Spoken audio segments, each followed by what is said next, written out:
오늘은 아비아달 제사장의 잘못된 판단과 그 결과에 대해 살펴보고요. 우리가 잘못된 판단을 하지 않으려면 어떻게 해야 될지 생각해보는 시간을 가지려고 합니다. 먼저 열왕기상 1장에서의 스토리를 요약하면요. 다윗이 이제 나이가 들었어요. 그래서 기력이 쇠했습니다. 그 틈을 타서 네 번째 아들인 네 번째 왕자인 아도니아가 군대 장관 요압과 그리고 제사장 아비아달의 지지를 받고 잔치를 벌이고 일가 친척들을 모아놓은 상태에서 스스로 왕이 되었다고 선언을 합니다. 다윗이 이 소식을 듣고요, 지체하지 않습니다. 제사장 사독과 선지자 나단과 군대 장관 브나야를 보내서 솔로몬에게 기름을 부어서 솔로몬을 왕으로 임명합니다. 그러니까 솔로몬이 자신의 뒤를 이을 후계자라는 것을 확실하게 하는 거죠. 왕상 1장 38절 39절입니다. 사독 제사장과 나단 예언자와 여호야다의 아들 브나야와 그렛 사람과 블렛 사람을 내려가서 솔로몬을 다윗 왕의 노새에 태워서 기혼으로 데리고 갔다. 사독 제사장이 장막에서 기름을 넣은 뿔을 가지고 와서 솔로몬에게 기름을 부었다. 그리고 뿔나팔을 부니 모든 백성이 솔로몬 왕 만세 하고 외쳤다. 이 소식을 들은 아도니아 세력들은요, 놀라서 다들 흩어집니다. 아도니아 곁에 있다가는 반역자로 몰릴 수 있잖아요. 그러니까 아도니아도 자신이 제단의 뿔을 잡고 살려달라고 애원까지 합니다. 그러니까 솔로몬은 아도니아에게 충성을 요구했고요. 아도니아를 벌하지 않고 집으로 평안히 돌려보냅니다. 그러니까 사태는 일단락이 됐어요.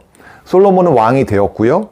아도니아를 왕으로 세우려고 했던 세력들은요, 평화적으로 진압되었습니다. 그런데 시간이 지나니까요, 아도니아가 다시 자신의 야심을 드러내기 시작합니다. 아버지 다윗왕이 죽은 이후에 아도니아가 돌아가신 아버지의 젊은 후궁 중에 한 명인 아비삭을 자신에게 달라고 요구를 하는 겁니다. 단순히 그 여인 아비삭이 매력적이어서 그랬을까요? 저는 그렇게 생각하지 않습니다. 다윗의 셋째 아들이었던 압살롬이 다윗에게 반란을 했을 때의 일입니다. 다윗은 예루살렘 성을 비워놓고 도망을 갔고요. 압살롬이 반란군을 이끌고 예루살렘 성에 들어와서 한 일이 아버지의 후궁들과 동침한 일이었습니다. 그러니까 압살롬이 아버지의 왕권을 이어받은 후계자라는 것을 상징적으로 보여주는 겁니다. 이제 다윗왕의 모든 것을 내가 차지했다고 선언하는 행위였습니다.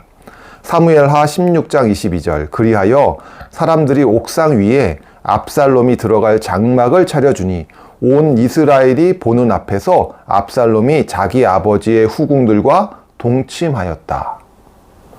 그러니까 압살롬의 반역 사건을 모를 수가 없는 아도니아가 다윗 왕의 후궁을 자신에게 달라고 뻔뻔하게 지금 요구하고 있는 거예요. 하나님이 솔로몬을 하나님이 왕으로 세웠을지는 몰라.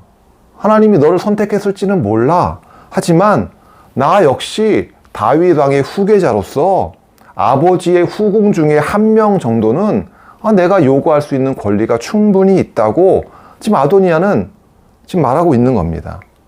결국 아도니아는 이 요구 때문에 솔로몬 왕에게 죽임을 당합니다.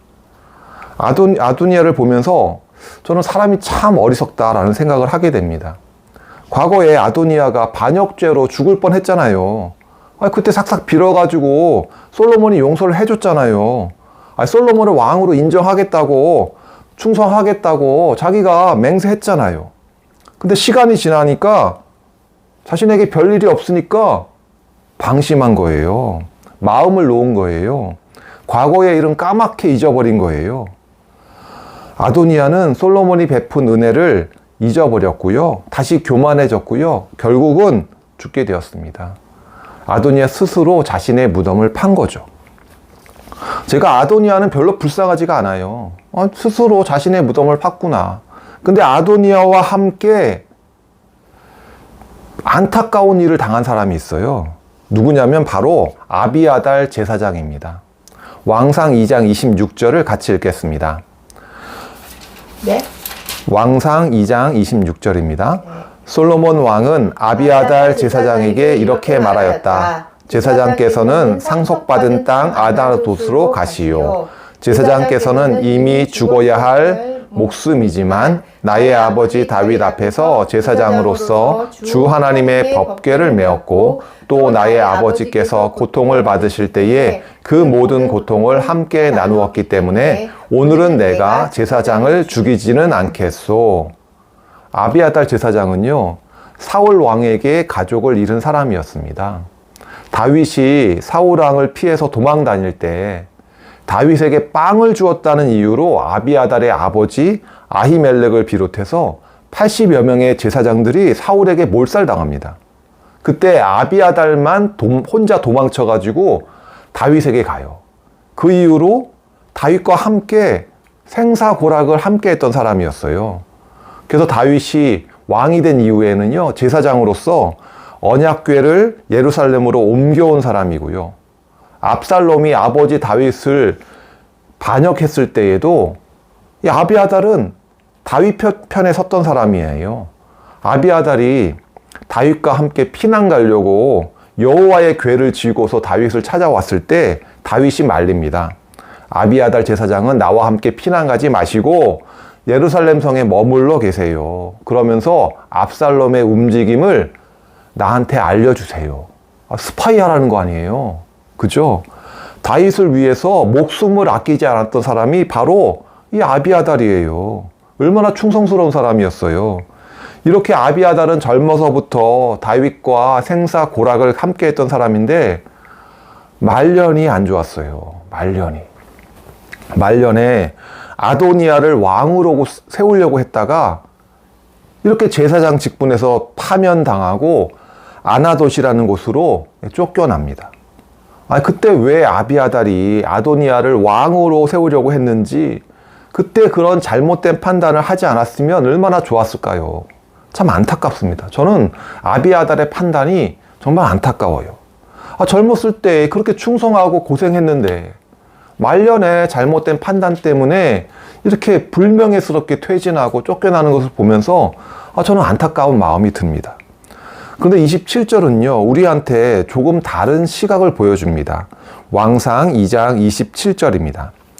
같이 읽겠습니다. 솔로몬은 아비아달을 주님의 제사장직에서 파면하여 내쫓았다. 이렇게 하여서 주님께서는 실로에 있는 엘리의 가문을 두고 하신 말씀을 이루셨다. 아비아달은 엘리 제사장의 후손입니다. 그러니까 엘리 제사장 하면 뭐가 떠오르세요? 그러니까 사무엘과 엘리 제사장 이야기가 떠오르죠.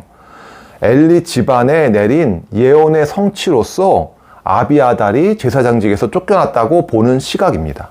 좀 다른 시각이죠. 그러니까 엘리 대제사장의 아들들이 제사장이었음에도 불구하고 하나님을 업신여겼어요. 그 결과 엘리 가문의 심판이 예고되었습니다. 사무엘상 2장 30절. 그러므로 나 주 이스라엘의 하나님이 말한다. 지난날 나는 너의 집과 너의 조상의 집이 제사장 가문을 이루어 언제까지나 나를 섬길 것이라고 분명하게 약속하였지만 이제는 더 이상 그렇게 하지 않겠다. 이제는 내가 나를 존중하는 사람들만 존중하고 나를 경멸하는 자들은 수치를 당하게 할 것이다. 나 주의 말이다. 이렇게 엘리와 두 아들들에게 하나님의 심판이 예고되었고요. 그리고 실제로 심판을 받습니다. 그 3부자가 한 날 죽게 돼요. 하나님의 심판이에요. 그 이후에도 엘리의 후손들이 일부가 제사장으로서 명맥을 잇고 있었습니다. 아비아달의 아버지 때에 사울왕에 의해서 대부분 다 몰살당했고요. 아비아달마저도 제사장직에서 이번에 쫓겨남으로 인해서 엘리의 후손들은 더 이상 제사장이 되지 못합니다. 그 이후로는요, 사독의 집안 사람들이 제사장이 됩니다. 사두개인들이라고 부르잖아요. 그게 뭐냐면 사독의 후손들을 부르는 말이에요. 그러니까 엘리를 향한 예언이 솔로몬 왕 때에 아비아달이 쫓겨남으로써 이루어졌다라고 보는 시각을 보여주고 있습니다. 이런 시각으로 모든 걸 보면요, 아니, 모든 게 하나님이 정해진 대로 되는구만. 사람들의 운명은 다 정해져 있구만. 아니, 복받을 사람과 심판받을 사람이 다 정해져 있네. 그럼 우리가 열심히 복음 전할 필요가 있어요, 없어요? 여러분들은 어떻게 생각합니까? 모든 게 다 하나님의 계획대로 다 정해져 있나요? 엘리는요, 하나님으로부터 경고를 받았어요. 맞아요. 근데 하나님의 경고는 너의 운명이 정해져 있다라는 게 아닙니다. 너와 너의 아들이 지금처럼 이렇게 하나님을 업신여기고 살다가는 결국에는 너희들 망하게 된다. 심판받는다. 그러니 회개하고 돌아와라. 라는 취지에서 하나님은 우리에게 경고를 하시는 겁니다.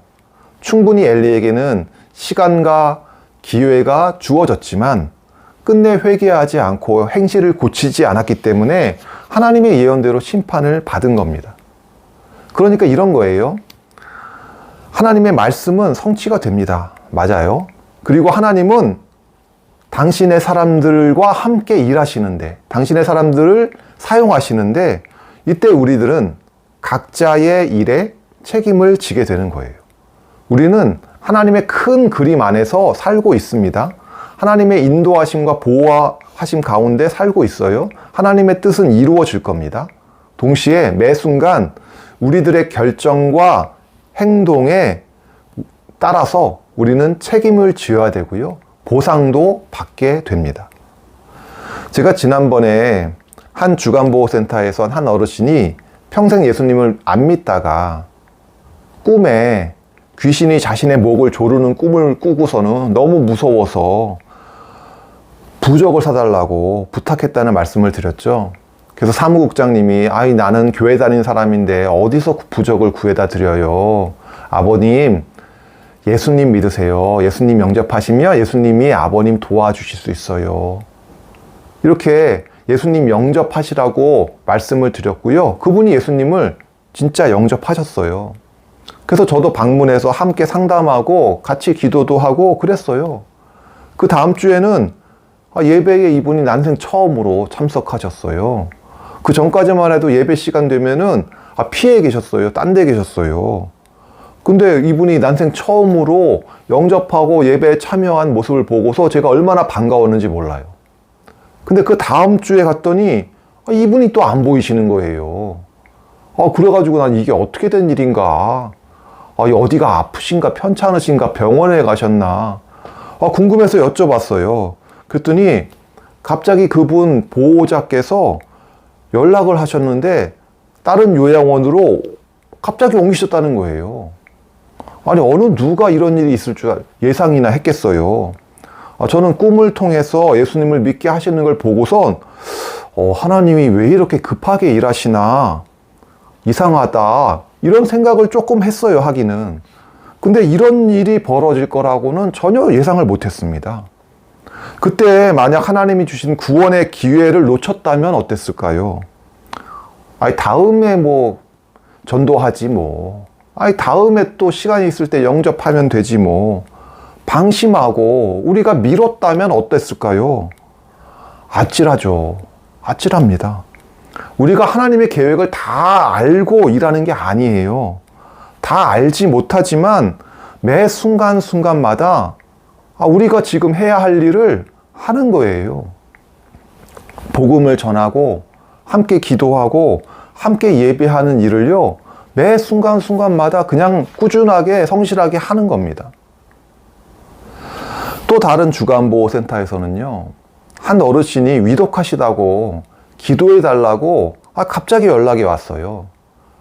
제가 운전 중이었기 때문에 차를 도로변에 세워놓고 전화를 받았어요.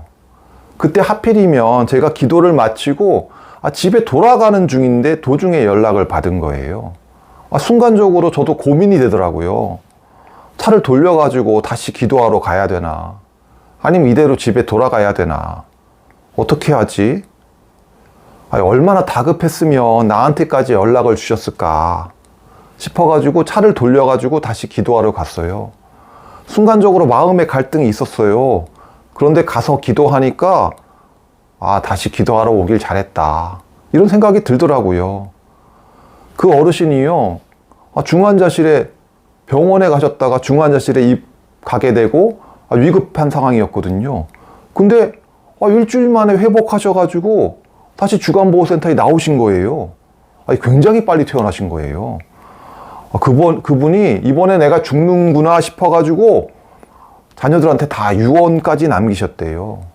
그동안 딸들이 어머니 예수님 믿으시라고 그동안 전도해 왔는데 이번에는 어머니가 마음을 열고 예수님을 영접하셨다고 하시는 거예요. 얼마나 감사했는지 몰라요. 내가 순간적으로 고민했지만 그래도 내가 그때 이분을 위해서 기도했는데 이런 좋은 결과가 나와서 정말 감사했어요. 그때 내가 만약에 기도하지 않았더라도 근데 이분이 완쾌되고 영접하셨을 수도 있죠. 그죠? 하나님의 뜻에 따라서 정해진 일일 수도 있어요. 하지만 만약 내가 그때 기도하지 않았다면 어땠을까요? 이렇게 기쁜 소식을 듣고도 내 마음에는 어때요? 찜찜했을 거예요. 아마도 저는 기쁨에 동참하지 못했을 거예요. 우리는 이렇게 순간순간 결정과 판단과 행동 때문에 그 결과에 따라서 책임도 지고요. 또 보상도 받습니다. 내가 그때 그러길 잘했다. 기쁠 수도 있고요. 내가 그러지 말걸. 후회할 수도 있어요. 물론 모든 것의 결과가 다 빨리 나오는 것은 아닙니다. 우리가 노력했던 것들의 결과물, 우리가 기도했던 것들의 결과가 못 보고 끝날 수도 있어요. 아쉽게도 이제 요양원을 옮기신 그 어르신은 어디로 옮기셨는지도 제가 몰라요. 그 원장님도 모르시더라고요. 앞으로 제가 평생 그분을 못 만날 가능성이 높겠죠. 그분에게 예수님에 대해서 내가 좀 더 자세하게 좀 더 잘 알려드렸어야 되는데 하는 그런 부분이 또 아쉽기도 해요. 또 그분이 어떻게 사셨는지 그분의 인생에 대해서 이야기하고 제대로 알 틈도 없이 이렇게 헤어진 것이 너무 아쉽기도 해요. 하지만 천국에서 그분을 다시 만날 거예요. 그때에 우리가 못 나눴던 사연들을 다시 나눌 수가 있어서요. 저는 아직도 소망을 가지고 있어요. 고린도후서 5장 10절은 이렇게 말합니다. 우리는 모두 그리스도의 심판대 앞에 나타나야 합니다. 그리하여 각 사람은 선한 일이든지 악한 일이든지 몸으로 행한 모든 일에 따라 마땅한 보응을 받아야 합니다. 그러니까 우리 모두가 심판대 앞에 서게 된다는 거예요. 언젠가 하나님의 심판대 앞에 예외 없이 서게 된다고 말하고 있습니다. 하나님이 심판받는 거는요, 여러분도 기대가 되십니까? 아니면 두려우십니까? 사실 두려운 일입니다. 하지만 동시에 기대가 되는 날이기도 합니다. 왜냐하면 악인들이 심판을 받는 날이면서 동시에 의인들의 인내가 보상을 받는 날이기도 하기 때문에 그래요. 심판의 날은 심판의 날이면서 동시에 구원의 날입니다. 우리도요, 이 아비아달처럼 때로는 잘못된 판단을 하기도 합니다. 그래서 아비아달처럼 그 행동의 결과에 책임을 져야 될 때도 있어요. 제사장 자리에서 쫓겨나야 될 때도 있는 거예요. 그런데 쫓겨난 것이 끝이 아니라는 거예요. 제가 드리고 싶은 말씀은 이겁니다. 여전히 우리에게 하나님의 심판의 날이 남아있다는 것을 아셔야 돼요. 그래서 쫓겨났으니까 된 거다? 아니에요. 우리는 여전히 자신의 책임을 다했다고 보는 것이 아니라 자신을 돌아보며 회개해야 되는 겁니다. 잘못이 있다면 잘못을 원상복귀해야 될 책임이 우리에게는 있어요. 하나님은 사랑과 공의의 하나님이십니다. 공의로 심판하실 때에도 하나님은 사랑을 잊지 않으시는 분이에요. 이스라엘이 실패했다고 버려지는 것이 아니라 하나님은 그들을 오래 참으시고 다시 그들에게 기회를 주시는 분이에요. 우리에게도 마찬가지입니다. 하나님이 우리가 실패했을 때에도 우리에게 다시 기회를 주시는 분이에요. 그래서 우리는요, 늘 깨어 있어야 됩니다. 하나님의 뜻을 살펴야 되고요. 또 나 자신을 살펴야 돼요. 그래서 내가 지금 하나님의 뜻 가운데 있는지 뜻 가운데 거하려고 노력을 해야 됩니다. 그러기 위해서 우리는 늘 깨어 있어야 됩니다. 아비아달처럼 잘못된 판단을 내리지 않도록 깨어 있어야 되고요. 잘못된 판단을 내렸을 때에는 즉시 깨닫고 잘못을 바로잡으려고 우리는 노력해야 됩니다. 오늘 말씀을 정리하겠습니다. 아비아달의 말년을 보면요, 참 아쉽습니다. 평생 그가 다윗과 생사고략을 같이 했던 사람인데, 그때 한 번의 잘못된 판단과 행동 때문에 제사장직에서 쫓겨나잖아요. 그래서 우리는요, 교훈을 얻습니다. 우리는 항상 깨어 있어야 돼요. 하나님의 뜻을 살피고 또 내 자신을 살펴야 합니다. 늘 깨어 있어서 하나님의 뜻 가운데 거하시기를 축원합니다. 네, 기도하시겠습니다. 하나님, 아비아달을 보면서 남의 일 같지가 않습니다. 평생을 다윗과 함께 생사고락을 같이 했는데 고생을 참 많이 했던 사람인데 아비아달의 말년이 아름답지 않게 끝나는 모습이 참 아쉽고요. 나도 이렇게 될까봐 두렵습니다. 하나님, 우리가 방심하지 않고 늘 깨어 있도록 은혜 내려 주시옵소서. 하나님의 뜻을 살피고 나를 살피고 하나님의 뜻 가운데 거하기를 원합니다. 하나님의 은혜 가운데 거하며 하나님과 동역하기를 원합니다. 하나님의 일하심을 경험하며 기쁨과 감사와 평안을 누리며 살기를 원합니다. 하나님, 늘 하나님의 뜻 가운데 거할 수 있도록 우리를 인도하여 주시옵소서. 감사드리며 예수님의 이름으로 기도했습니다. 아멘.